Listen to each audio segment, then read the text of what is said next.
Santiago del Valle was known by his punctuality obsessive. At 47, she had built an empire jeweler who marked trend in the most showcases exclusives of the country. His life was measured by watches, Swiss, meetings timed, and a driver who knew exactly how many minutes I had to take between one quote and another. He lived alone in a modern house on top of a hill, surrounded by glass and marble, but without photos on the shelves. It wasn't that I didn't have past, simply preferred not to look at him. That morning, however, something went wrong. His sports car stopped sharply on a dirt road, halfway between his house and the city. He checked his cell phone, but there was no sign, neither battery, and by first time in years old, Santiago did not have the control. Annoyed and somewhat desperate, he began to walk by he path dusty, with the leather shoes sinking in the dry mud. At every step, he cursed his luck, the technology, and even the driver who wasn't there that day. It was. Then when he saw him, a boy of no more than 12 years old, thin with the hair scrambled, bare feet and a bicycle, old woman who creaked with every movement. The boy looked at him curiously and without hesitation offered him help. "If you want, I'll take you in my skinny one," he said, pointing his bicycle as if I were a steed proud. Santiago hesitated. It was ridiculous. He, a renowned businessman, would get onto that contraption rusty. But it didn't. "Have further options?" He nodded, in silence, and the child smiled as Yair had just won the lottery. So began a career, a time trial that neither of them would forget, never. Snap history already, tea touched in a heart. Subscribe to the channel so we can continue counting them. The bicycle creaked to the rhythm of the Santiago's heartbeat as he clung to the back seat, as Yair, his life depended on it. Every pothole was a shock, every curve an adventure. But Mateo, that's how he introduced himself, he child, pedaled with admirable skill, dodging stones, going down by earrings, even laughing while doing it. "Always I take the ladies from the market, you are more light," he joked. Santiago, who at first was silent, began to give in to the strange warmth of that scene. For the first time in a lot time, someone was helping him without asking for anything. No contracts, no conditions, just for help. And although he didn't say it, he felt it. Something in that child touched him deeply. The journey hard, almost an hour, but they arrived just in time. Santiago got out, fixed his jacket, powdered and told Mateo to wait, that she wanted to invite him to have lunch as gratitude. "But without a bike. Inside, huh?" he added, smiling. By first time in years, Mateo stayed outside, sitting next to his mflaka, while the businessman entered his jewelry store in a hurry.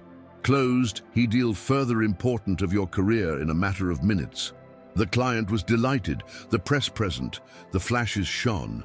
But Santiago could not stop thinking in a boy on the bike. When he got out, he went straight to look for him, and together they walked to a restaurant close. They ate hamburgers, they laughed, and Santiago moved, promised that that would be just the beginning. I didn't know that the storm permission fare after dessert. Upon returning to the jewelry store, Santiago wanted to show Mateo where worked. I wanted him to know his world, the one that had built with effort, or at least that thought him. But as they crossed the door, they found themselves in an environment different. The smile-friendly receptionist disappeared upon seeing the child, and in less than a minute later, Fabiana, Santiago's mother, appeared with her strong perfume and her judgment still further penetrating. "What does this brat here? This is serious business, not a dump," he shouted in a loud voice. Sharp. Mateo looked down, but didn't back down. Santiago tried to intervene, but Fabiana was further fast, sent to security to throw the child out. He ordered "puncture your tires" bicycle and said goodbye in that same instant to a young employee who dared saying that was unfair. In the midst of the commotion, when Mateo was all ready, I was outside with my eyes full of tears and the bike destroyed. Something unusual happened. A folder fell to the ground. They scattered papers, contracts, and a photograph ancient. Matthew, still near the entrance, he saw it. He bent down to pick it up and stood frozen. His world stopped. In the picture, a woman smiled, hugging a young Santiago. It was his mother, Marie, the same one who had always said that he had no father, the same one who died when he had 8 years, leaving only a notebook full of drawings and that phrase that never forgot, "Always help, son. Someday everything will have sense." But why that photo was among the Santiago documents? Why no one had said anything? Mateo ran with the photograph in his hands, not knowing if scream, cry, or simply faint. He sat down next to what was left of his bicycle and stayed there, motionless, with his face sunken on the knees. I didn't know whether it was anger, sadness, or confusion that he felt, but it was too much. Meanwhile, Santiago finished a call in his office, oblivious to the chaos that had ensued untied minutes before. It was the dismissed employee who, before leaving, dared to knock his door and tell him what happened. His mother just humiliated the boy who brought him here and threw it out like a dog, he said in a voice trembling. Santiago, without hesitation, stood up from his chair and left running out of the building. He found it outside, shaking, holding the bike broken in one hand and the photograph in the other. Santiago bent down and, without saying a word, hugged him. Mateo, sensing this, did not resist. He cried in his chest as he had stayed waiting for that hug all his life. Through tears, he only asked a thing: keep the photo. "It's my mom. It's her. Why do you have it?" "You." Santiago took it carefully, and upon seeing it, a shiver ran down his spine. It was Marie, his Marie, the woman who had loved with everything the soul when he was young, and that had disappeared from his life without explanation. His gaze clouded. He sat down and he ground next to Mateo and looked at him as never there was, looked at no one. He knew. He didn't need tests. That child was his son. Do you feel something strong reading this? Then you don't go without subscribing. There's more stories you need here. During a long silence, Santiago tried to order in his mind the years lost. I remembered perfectly to Marie, her soft laugh, his hands always cold, and the way he said goodbye each time he was returning to the city. Their relationship there was been intense but brief, interrupted by decisions, family, and the disapproval of Fabiana, who never, he saw with good eyes, that his son would get involved with a woman humble. Santiago did not know more of her after an argument that her mother witnessed. Shortly after, Marie disappeared. She was told that she had left the country. He didn't want to know anything more about him, and he, young and frustrated, believed those words until that day. Santiago took Mateo to a nearby cafe, this time with more calm, and asked to know everything that the child could tell him about his mother. Mateo spoke between pauses, his voice breaking like, each word would take a piece of his soul. He said that Marie died when he had 8 years old, victim of a disease that no one wanted treat. They lived in a pension small, where his mother sewed to earn a living life. He never talked about his father. He never said he wasn't worth it. Look for it. But if you met her, why? Wasn't he with us? Asked Mateo, looking at him. Straight into the eyes, Santiago felt a stitch in his chest. I knew something else dark there was behind, and what he sensed made his blood run cold. Fabiana. That night, Santiago could not sleep. He sat down in his study, surrounded by papers and memories, with Marie's photograph in a hand and the heart destroyed in the other. He called a trusted private investigator and asked him for an urgent favor. He wanted to know everything that had happened with Marie in the last 15 years, every direction, every income doctor, each trail. He also asked review your mother's files, any transfer suspicious, payments in cash, contacts hidden. Something in his instinct told him that Fabiana had not only lied, but had destroyed something irretrievable, the weight. It was brief. Within a few hours, the researcher he returned with a file further thicker than expected, and with a confession: it was not an illness, was what killed Marie. The documents revealed something macabre. Mari had been slowly poisoned with a drug that weakened his system immune. There was prescribed by a doctor who worked, curiously, for a foundation funded by Fabiana. There was no records direct, but payments in cash, calls deleted, and one nurse who had resigned shortly after Mari's death. The investigator tracked her down. She initially refused to talk, but when he learned that it was Mari's son, and he broke down, silence. Mrs. Fabiana hated her mother. She said that if she didn't disappear, you would lose everything there was built, and that the child should also disappear. Santiago stayed ice cream. Everything she suspected was real. Her mother had not only lied, there was killed. Santiago felt as a rage frost was rising on him by his body, a mixture of impotence, rage, and a pain so deep that it barely could breathe. There was vivid all his life building an empire for one woman who stole the most valuable, love and a child. That same night, called his lawyer and demanded that they start actions legal. I wanted justice, not only for he, but for Mari, for Matteo, for the years that would not be lived. But I also knew that it was not enough to punish. I had to talk to Matteo, tell him the truth, and the most difficult of everything, to ask him sorry. In the morning next, he looked for Matteo in the square where used to sleep next to other street kids. He found him sitting in his same old bank with its bicycle destroyed still to his side, like if I couldn't let go of the last thing he had, stability. Santiago sat next to him, in silence. He was not wearing suit, nor cell phone, nor hurry, just the truth. He told her everything, every detail, from Asmet Marie, even how his mother manipulated each part of the story. Matteo listened to him with a serious face, without interrupting. He didn't cry. He didn't scream. He only asked at the end, "And now that, what do we do?" Santiago looked at him with eyes full of tears. "Now we start again, if you let me." Matteo didn't answer. He just stood up, took the photograph out of his pocket, and put it between them. She always. He said that helping was the way to find the hours. I think I had reason. The next day, Santiago presented a formal complaint to the authorities. It didn't take long much for the police would gather enough tests.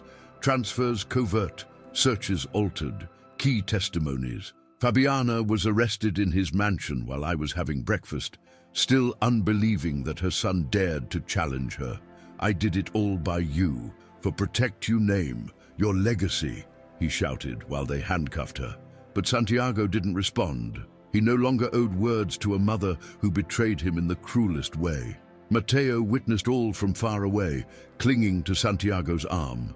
Aid without letting go. For the first time in a lot time, it felt sure. The news spread like a fire in the media. Scandal in the high society. Jeweler Santiago del Valle's mother arrested by murder. But he did not give interviews, did not seek revenge public. Its approach was in Matteo. He ordered the bicycle Flaca to be repaired, such as it was, with each scratch and each detail intact. It also started a legal process of paternity recognition, although in his heart there was no longer doubts. When they arrived, the DNA results, the paper only confirmed what both already they knew. James was the father of Matthew, but more beyond the blood bond, what mattered was what they were building together.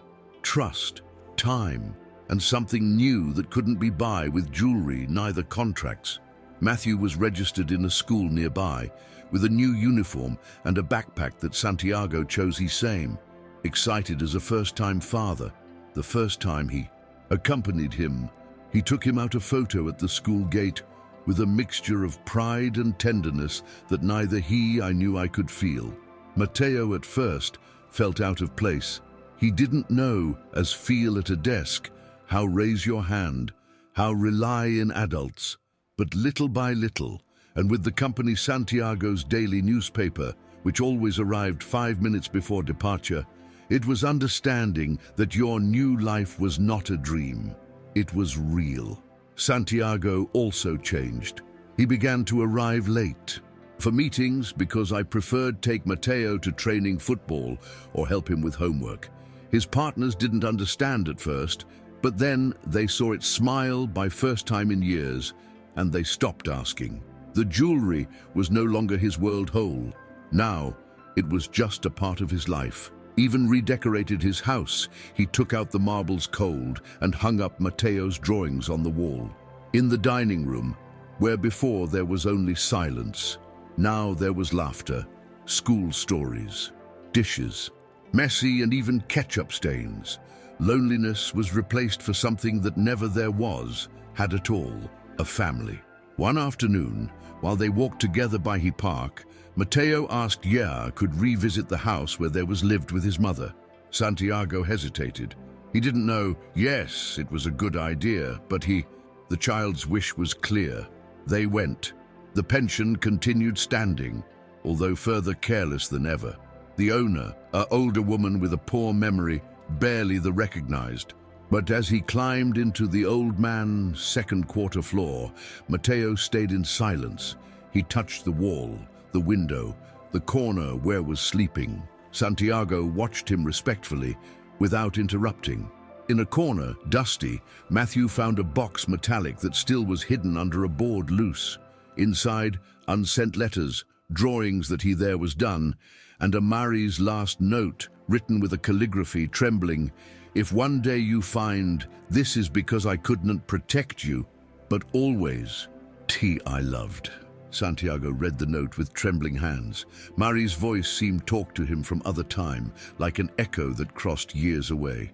He pressed the box against the chest and looked at Matteo. Your mother was a woman unbelievable, he said. Matteo nodded, tearless. I knew it. That day, father and son didn't speak. A lot more. I didn't do missing. Upon returning home, Santiago framed the letter and put it in the center of the room, above a shelf where before there was nothing. It was an intimate altar, simple but sacred. Since then, each time they entered through the door, both looked at the letter seconds, not out of nostalgia, but as a promise that what began with pain would end in love. They passed the months, and Matthew was changing. He no longer walked curved, neither he avoided glances. He smiled more frequently, spoke with confidence, and even dared to invite a friend from school to spend the afternoon at home. Santiago watched him with admiration and a pride he didn't know existed. Sometimes he wondered as there would be been all if there were known before. Yes, had raised Matteo since small, but quickly discarded those thoughts. The important thing was the now. Every day with its son was a second opportunity, an unexpected gift that life offered him after so much emptiness. One Sunday in the morning, while they cleaned together his garage, Matteo found a bicycle old, kept among rags and boxes forgotten. And this one, he asked curiously. Santiago looked at it and smiled. It was mine. When had you age? Matteo's eyes lit up. Can we fix it? They passed all the day between grease, tools and laughter.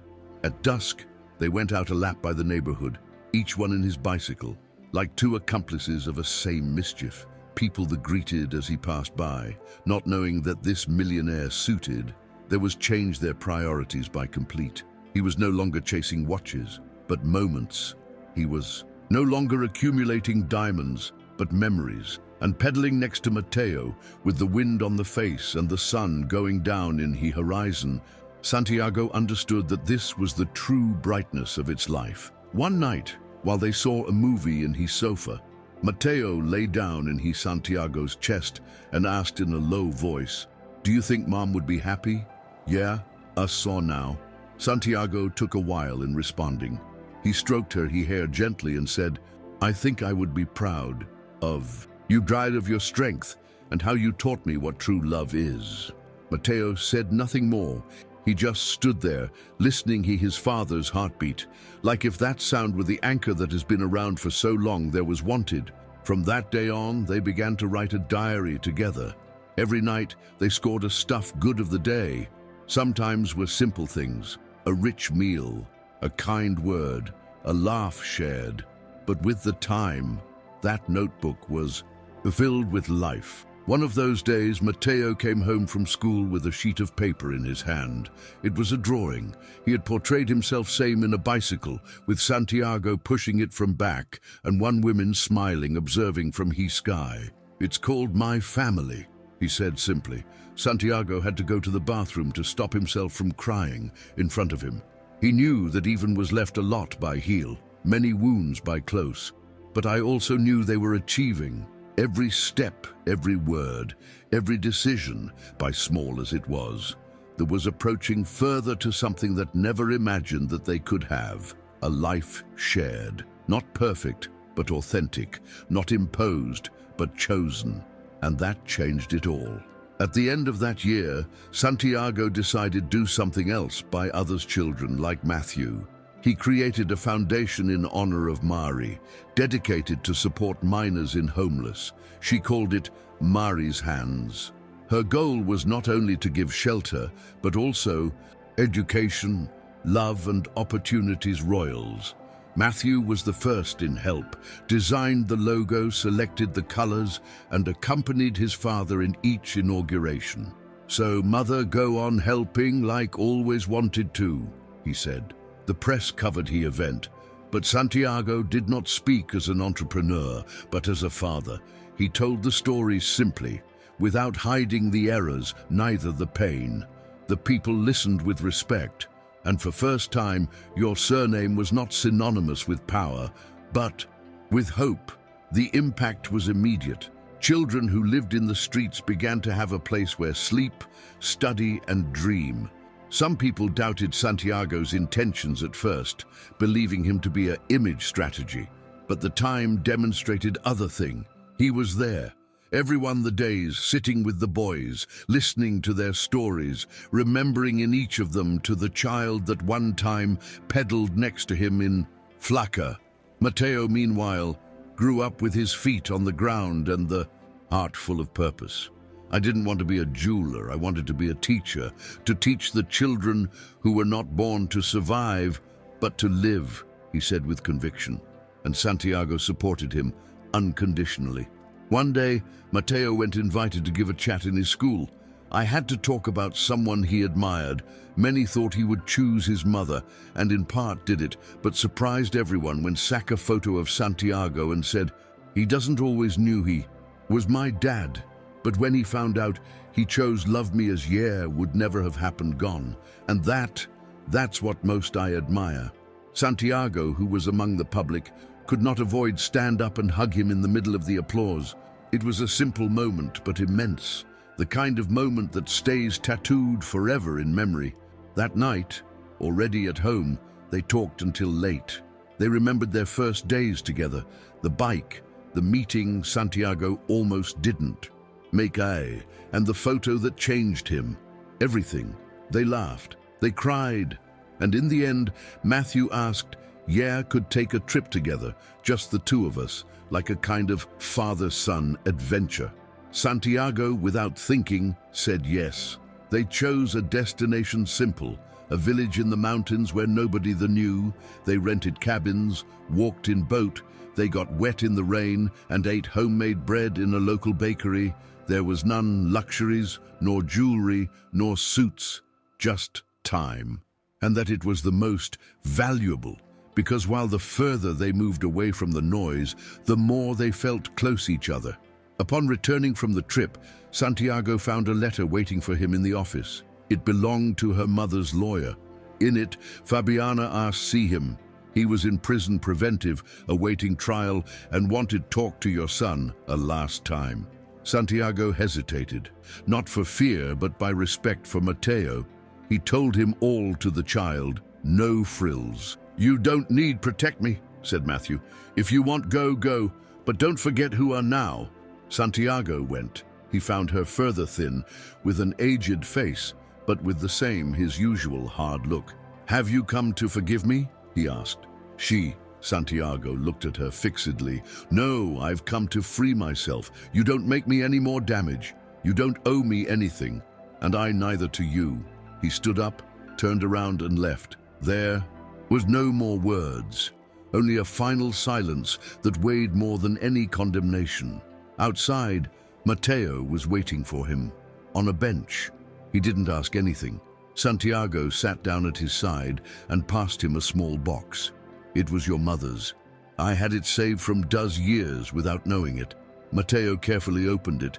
Inside there was a chain with a pendant star-shaped. He recognized it instantly. Mari used it always. "He said it was so I would never get lost in the dark," he murmured. Santiago helped him place it.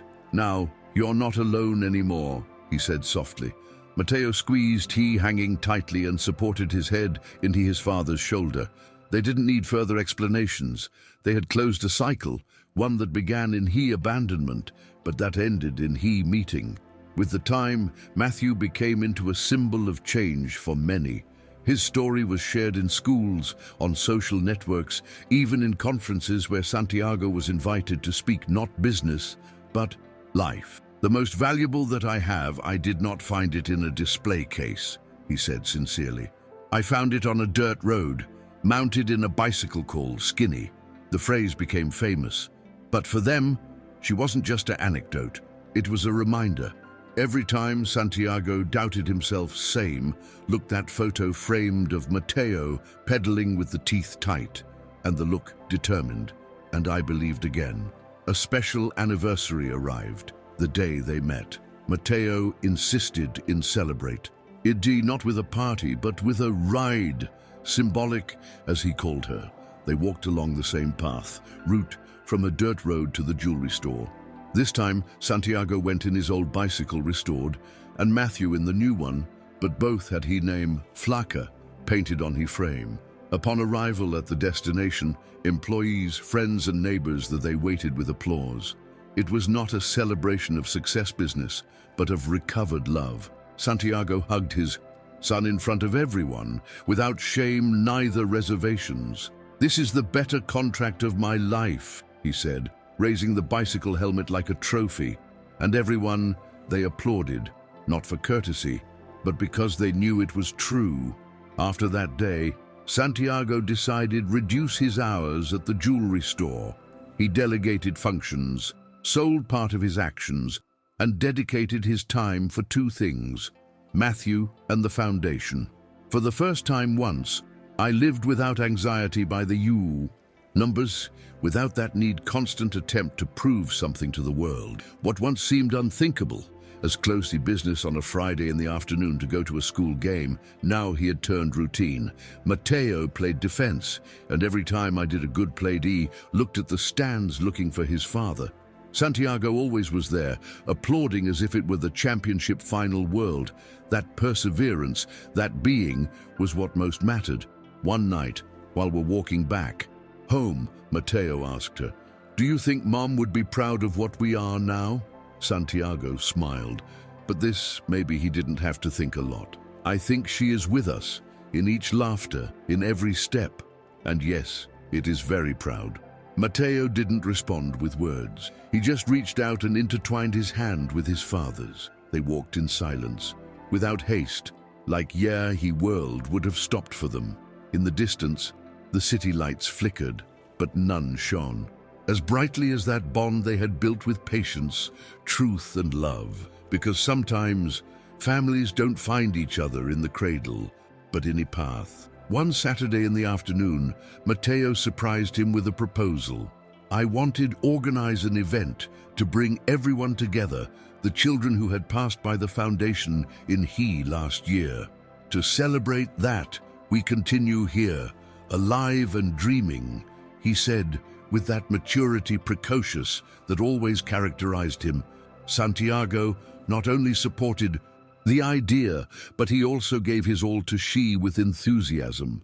They prepared games, food, prizes, music, and even a bicycle exhibition ancient. When arrived on the day, more than 100 children filled the courtyard with laughter, running and hugs. Santiago watched from a corner, excited. In the middle of it all, Mateo climbed onto a small scenery, improvised and took a microphone. "A while ago, I thought I was alone, that no one was going to take care of me. Never. But one day," a man agreed, "get on my bike, old woman," without knowing where she was taking him. And that was the beginning of everything. he said in front of the crowd. The silence. It was total. Today, I am here because he believed in me, even though I didn't know we were family. But more than a dad, he gave me a home, and that's what I want everyone to know. Have. Santiago could not hold back the tears. She went up on stage and hugged him strong and said in voice high, "And you gave me a reason to live." The applause was not just for the words, but for the history that all they knew. Because of that love that there was turned a life of silence in a legacy of hope. That night, after the event, Santiago and Mateo arrived home exhausted, but happy. They sat down in the floor of the room, surrounded by balloons and boxes empty, eating leftover cake directly with your hands. "This was better than any business gala," Santiago said, laughing, his mouth full. Mateo nodded. "It was like return a little of everything I received." Then, without changing neither bathe, they stayed asleep in his sofa, one hugging the other, like he time would have passed arrested in that moment of peace absolute. The next day, when he woke up, Santiago found a new drawing stuck on the refrigerator. It was him, Mateo and Mari holding hands. Above, with letters great, "My family forever." As time goes by, some they tried. Reopen the wounds, take out benefit from history, even discredit the foundation, but nothing could break what they had built. Santiago did not defend himself with words, but with actions. He continued appearing in the breakfast community, distributing bread, cutting fruits, cleaning tables. Mateo, already teenager, he became a voice important in talk school children, talking about improvement, dropping out and second opportunities, never with anger, always with truth. Their story stopped being just a testimony and became inspiration. Many children they found in he reflection of a possibility, and many adults a way to correct their mistakes. All thanks to a bicycle old, one photograph forgotten, and a meeting that the destination wrote on a dirt road. 1 year later, the Manos de Mari Foundation inaugurated a new headquarters in another city. Santiago and Mateo attended together to the event, as always, but this time Matthew was in charge of cutting the ribbon. "This place isn't mine nor my dad's," he said in front of the public, "as it belongs to everyone, the children who sometime they thought they were worthless. Here they will discover that they are worth everything." His words were received with tears, applause, and an ovation sincere. Santiago watched him from the background with eyes shining. There was raised a leader, but above all, everything. There was gained a son who taught him all the days to be a better man. That night back at the hotel, Mateo sat in a balcony looking at the distant lights. "Sometimes I wonder, all this is real," he confessed. Santiago sat down at his side. "Me too, but then I see you, and I believe it." They stayed in silence, watching the sky. Mateo took a notebook out of his backpack. It was the same diary they wrote together. He opened it and wrote something without showing it. Then he passed it to Santiago. It said, "Thank you for not having afraid to get on my bike." Santiago smiled. He closed the notebook and hugged it. "Thank you for not leaving me go down." That exchange, simple but deep, it sealed a bond that neither time nor the pain nor he past could break. They were two lives that the destination wanted separate, but love brought them back together. The days were filled with routine again, but now a lively routine, full of purpose. Santiago learned to enjoy the details, prepare breakfast, wait. In the school line, arm puzzle in the room. None of that appeared in his plans he does some years. Matthew, for his part, grew without losing his essence. It continued greeting the children on the street. He continued calling anyone flaca, bicycle old, and continued saying thank you with a seriousness that was moving. Every time they heard it speak, the adults looked at each other in amazement. He was a child, yes, but he was also a living history that taught without raising his own voice. One day, while they reviewed together old photos on the computer, Mateo found an image of Santiago as a young man in an award ceremony. "You looked like another one," he commented. It was another one, he replied. I used to think that having success was filling shop windows. Now I know what it is to fill hearts. Matteo smiled and hugged him from behind. Then are full to the brim, he said. Santiago didn't respond. He just closed the laptop and hugged him back. In those moments, I did not do lack more. Life had given them taught that the time is recovered when you live with truth, and that although many things cannot change, there is always room to start different, to choose again. And they had chosen every day since that first one in a dirt road. One weekend, while they walked by a neighborhood fair, Matteo stopped in front of a bicycle stand used. Among all of them, there were a very similar to the original Flaca, which had been destroyed that time. His eyes lit up. Santiago noticed and asked, wanted to take her. No, said Matteo with a smile. Calm down. I just wanted to see it. I already have everything I need. They continued walking, eating cotton candy and counting jokes bad. They didn't need great plans to be happy. The simplicity of the present was enough for them.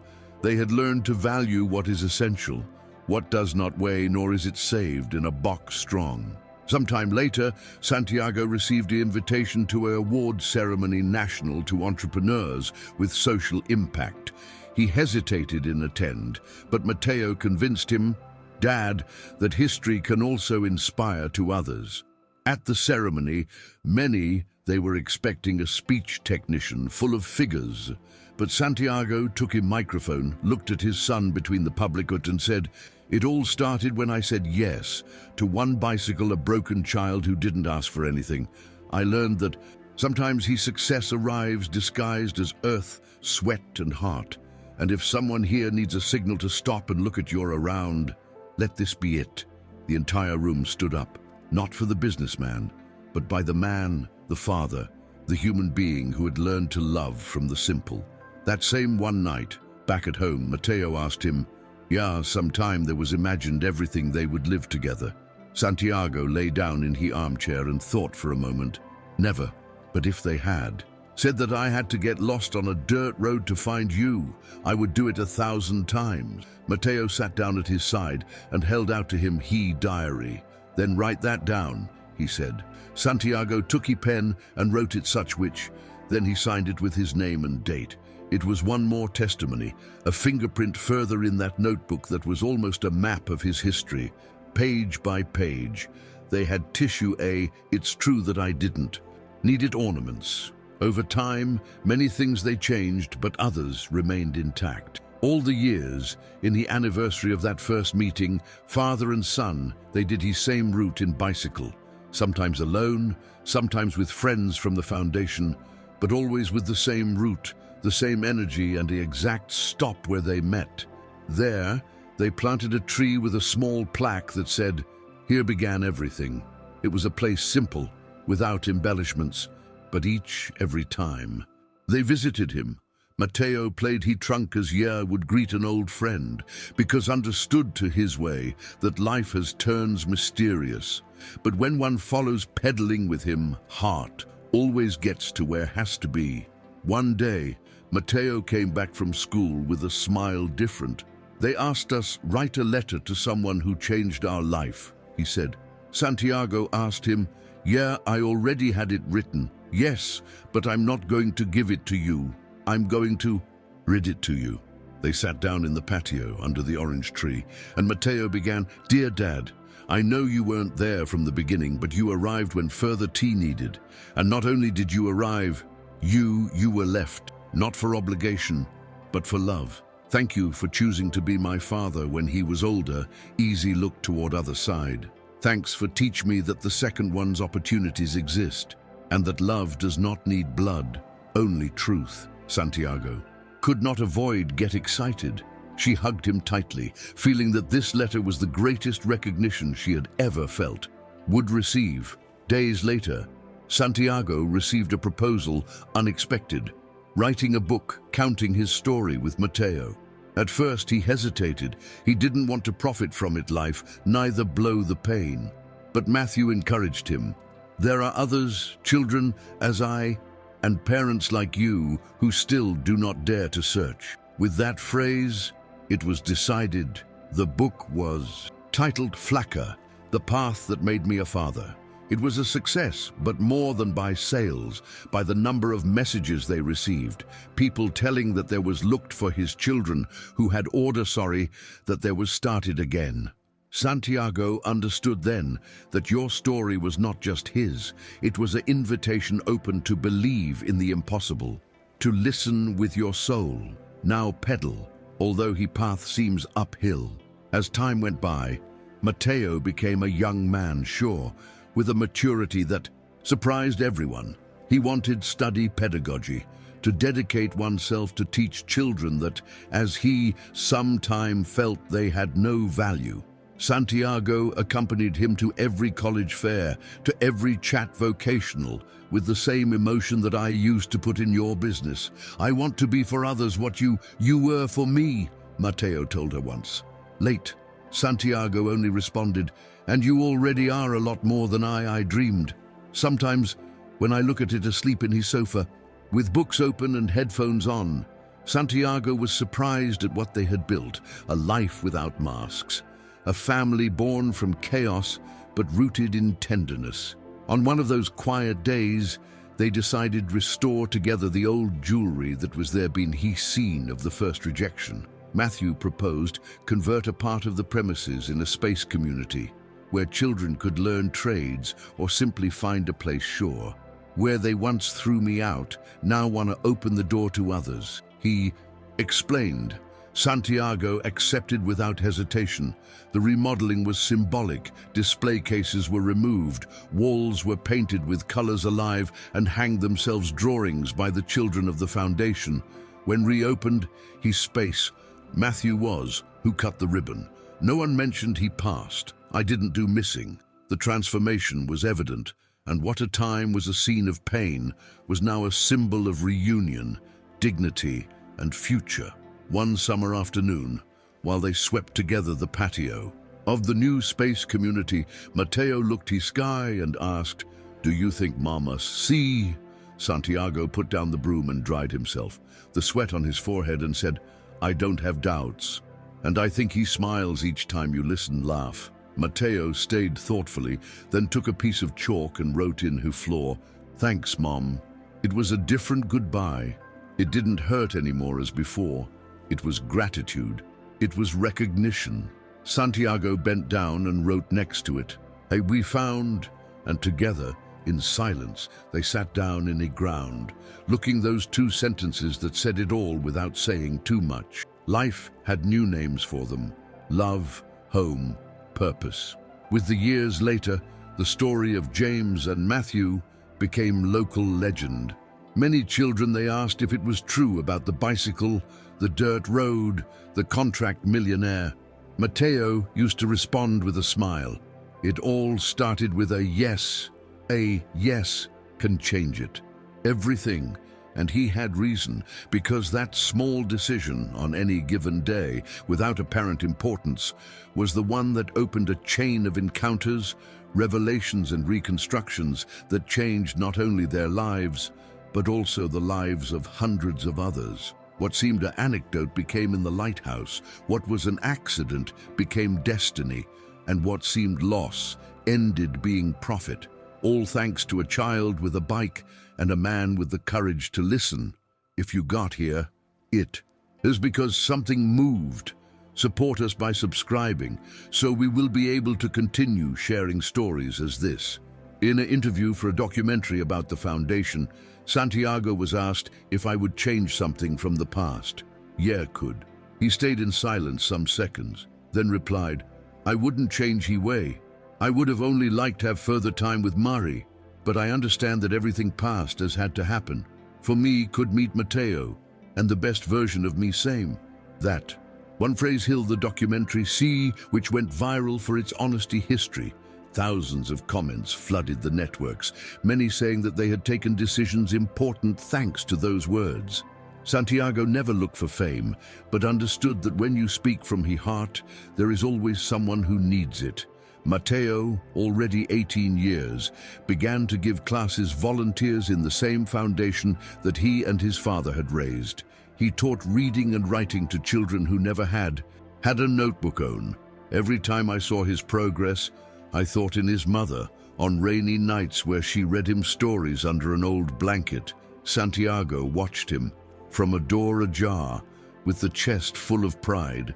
Sometimes it escaped him a tear, not of sadness but of gratitude, because understood that his legacy was not there in the diamonds that were there sold, nor in the prizes that there were received, but in that room full of laughter, new words and little voices that were beginning to believe in same.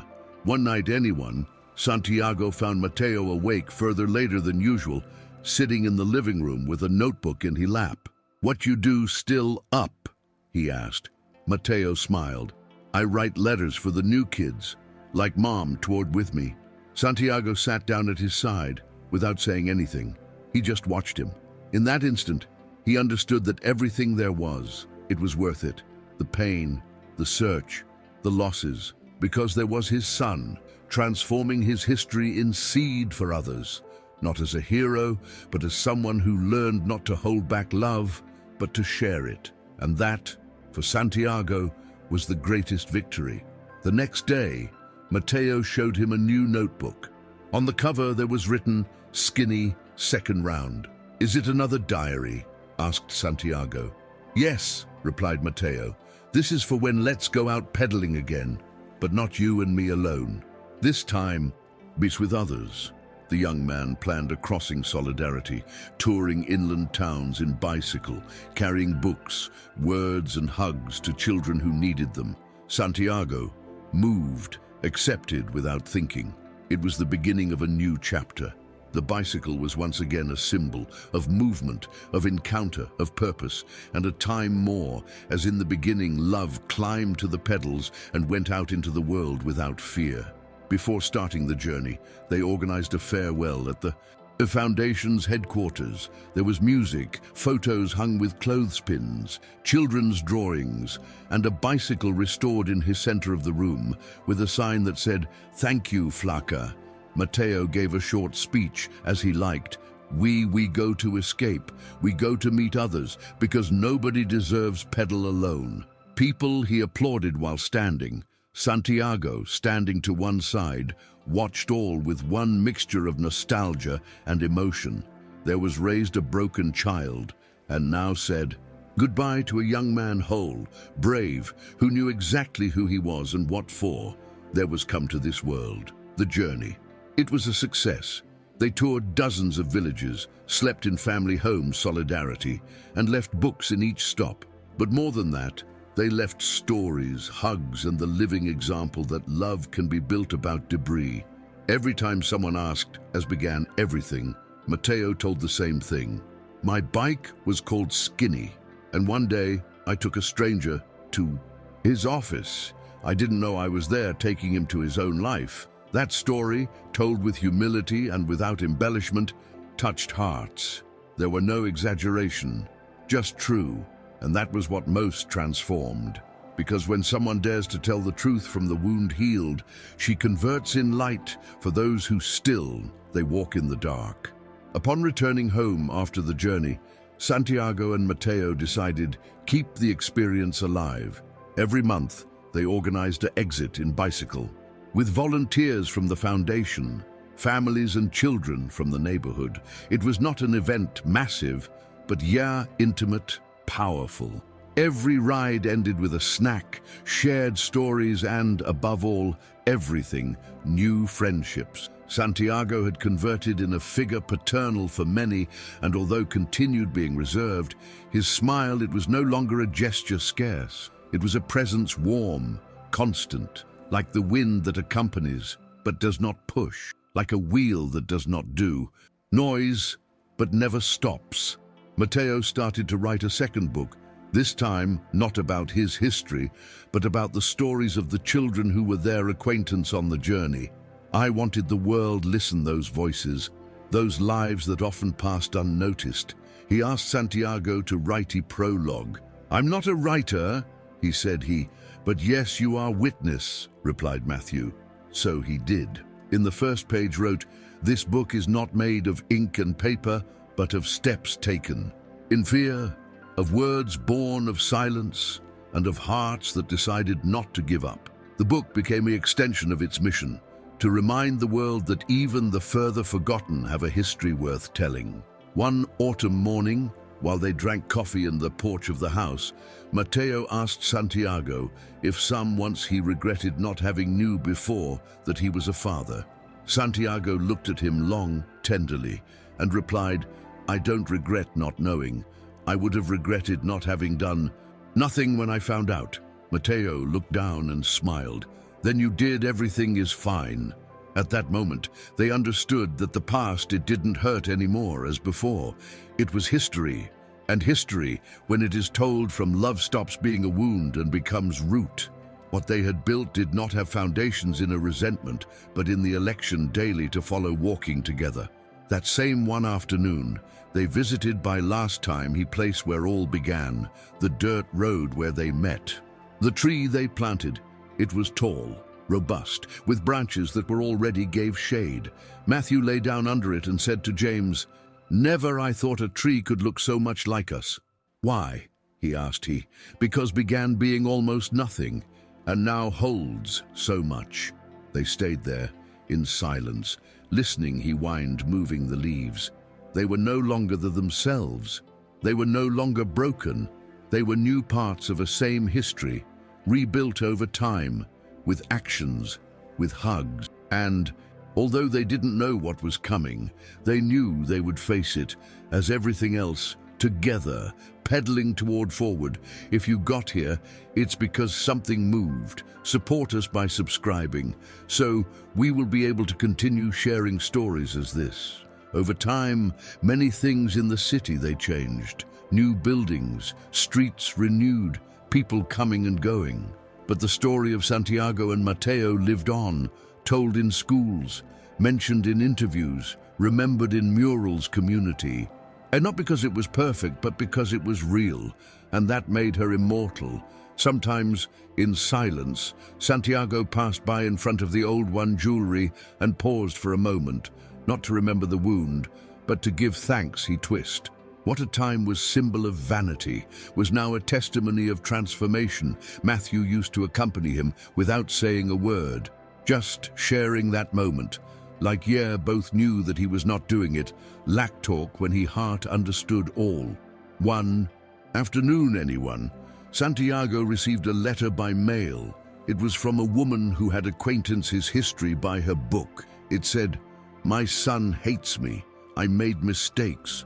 But thanks to you, today I was encouraged to write to him and ask him sorry." Santiago read the letter in silence, folded it carefully, and showed it to Mateo. "You see? Sometimes you don't know how far. What happens is what happens." Mateo hugged him tightly. "Always it comes. We just don't always see it." That certainty, shared by both of them, became one of their greatest legacies. Not the jewels, not the books, not foundations, but the example silent of a life repaired in time, a life that taught simply that love, when chosen in time, still can save him all. Years after, in her birthday number 25 of Matthew, organized a dinner intimate in the patio of the house. There were hanging lights, printed photos, and a bicycle restored as centerpiece. Among the guests were children, already adults who had passed by the foundation, neighbors, friends, and even some teachers. When it was his turn to speak, Santiago stood up his cup and said, "Today, I am not just celebrating my son's years. I celebrate every day that he taught me to live, because I didn't raise him. He raised me." The applause. It was long, heartfelt, and sincere. Mateo, moved, thanked him by never give up. "Thanks for not getting off your bike when road got tough," he said, and that phrase was left as symbol of everything they had crossed. That night, while they collected together the plates and turned off the patio lights, Santiago looked at his son and said to him, "Do you know what the only thing that scares me is?" Mateo, curious, replied, "What thing?" "That one day you go very far away and I was left without anyone pedaling alongside him." Mateo laughed. "Dad, even if I leave one day, the bike always is going." to have space for you. They hugged in the twilight, without haste, like yehi time belonged to them, because they knew that the important thing was not how many kilometers would travel together, but how many memories were left marked in each. The pedal turns. What was lived, what was loved, what was healed, all of that would continue, although one day the road will fork. With the passing of the years, the story of James and Matthew did not lose force.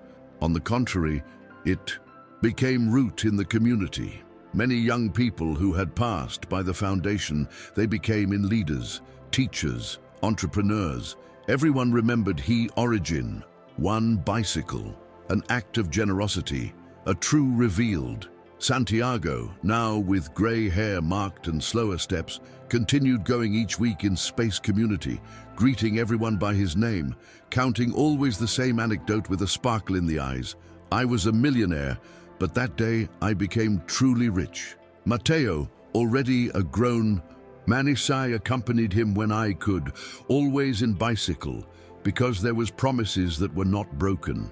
A fresh morning, like any another, they came out together to pedal. There was no destiny, only the need to share. He wind in the face, and the silence comfortable of whom no longer needs words. In a certain moment, Santiago looked at his son and said to him, "Do you know, if today were to end, everything would be in peace, because I found it." Matteo looked at him with moist eyes and replied, "And I'm in peace because you chose me." They continued pedaling, crossing the city like so many times, not chasing time lost, but celebrating love found.